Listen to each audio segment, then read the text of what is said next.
Hi guys, welcome to the channel. It's your boy Deromagic. As you already know, if you're new here, welcome, like, subscribe. If you're a returning viewer, welcome back. So today we're going to be reviewing the movie titled Where Love Lives, and it's featuring Uzo Arukwe and Bimbo Ademoye. So let's get right into it.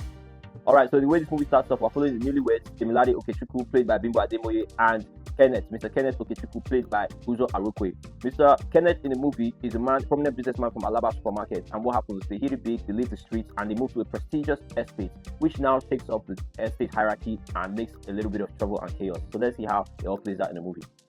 So the movie begins with the newlywed couple getting accustomed to their home, and they are now spending time together, only to now hear a knock at the door. Who could it be? The wife goes out to check it, and she sees the Puff Puff girls, which are a group of housewives from the estate, seemingly being friendly, but it turns out that they came to try to intimidate Miss Temilade Okechukwu, and she's not going for that. She's standing her ground, she's throwing back jabs at them, and she's making sure that they know that she cannot be intimidated. You don't know where she's coming from or where she's going to, and she's standing her ground all the way there. So now let's go to the next scene. While on one of her jogs, Mrs. Temilade Okechukwu runs into a man called Greg, who seems to be well connected in the neighborhood. While the husband, Mr. Kenneth, was away on a business trip, it led to Mrs. Temilade Okechukwu spending some more time with Greg. Greg, now, she thinks he's a good guy, she's comfortable being around him, unaware that he's a serial blackmailer. Unfortunately, after one of their outings, there's a picture that surfaces online of Greg and Mrs. Temilade Okechukwu, which puts a strain on her marriage and makes her husband a little bit distrustful and insecure. Now, later down in the movie, there comes a storm, and what is that storm? The storm comes in the form of the husband, Mr. Kenneth, losing a lot of his containers at sea, which it puts a big strain on his business and their marriage. They say no money, no honey, and Ms. Temilade was not trying to hear that. She's like, how can you say that we don't have money? She started to realize herself that she should have been saving. She's now thinking that she can't go back to poverty. She doesn't want to do that. Like she hates that. No more way for poor people, basically. So she hates that life. What does she end up doing? It was seeming as if she was going to leave her husband, her newly-wedded husband, and try to find something different or just live on her own. Because it had turned out that the husband had started to sell their cars, their expensive cars, and I guess it was a little traumatizing for her.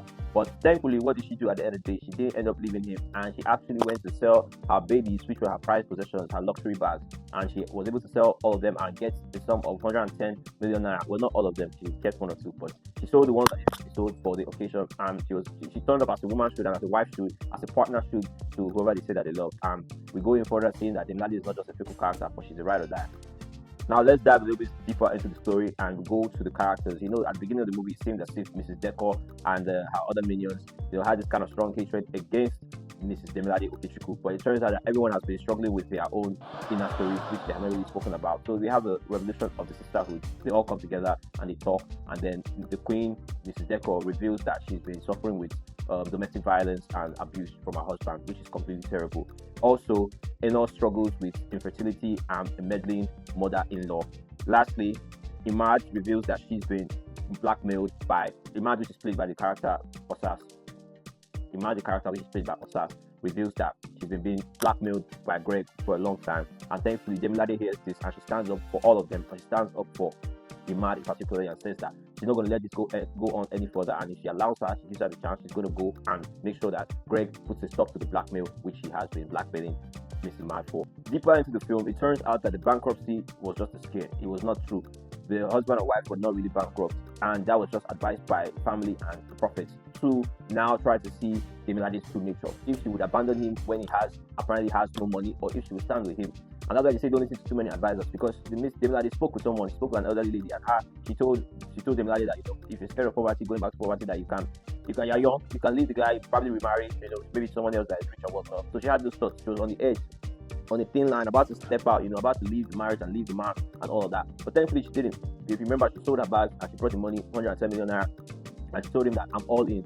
My vows that I took for better for worse are really for better for worse, and all that she did, that particular act of kindness and act of strength, was able to just clear any of his doubts and any of the family's doubts. So they understood that this woman is a real wife.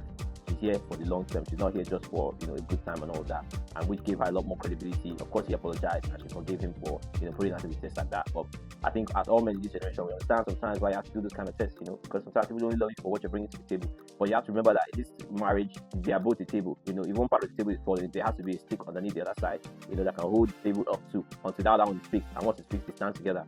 I hope you understand what I just said. So this movie is not just a normal romantic comedy. It touches on important topics in society today, such as domestic violence. It also speaks to the situation of having a perfect life on social media and something else behind closed doors. It also speaks to the negative sides of testing one's partner, testing and throwing trials and tribulations to see if you're really right for me and all of that. It can be exhausting for the other part. In closing, what we're going to say about this movie, first of all, my rating for this movie is an 8.5 over 10. Quote me anywhere. Now, we're going to finally say that it's a heartwarming and funny film that balances humor with deep emotional truths. It's a grass to great story that reminds us that where love lives, ego and status must take a back seat. Down below is the link to watch this amazing film, and kudos again to Uzo Arukwe, and kudos again to the wonderful and beautiful Bimbo Ademoye. By the way, your outfits in this movie were 10 over 10.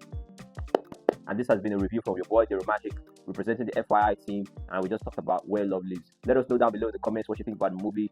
Don't forget to like, share, subscribe, all that good stuff, and we're going to catch you on the next one. Let me know what movie I should review next.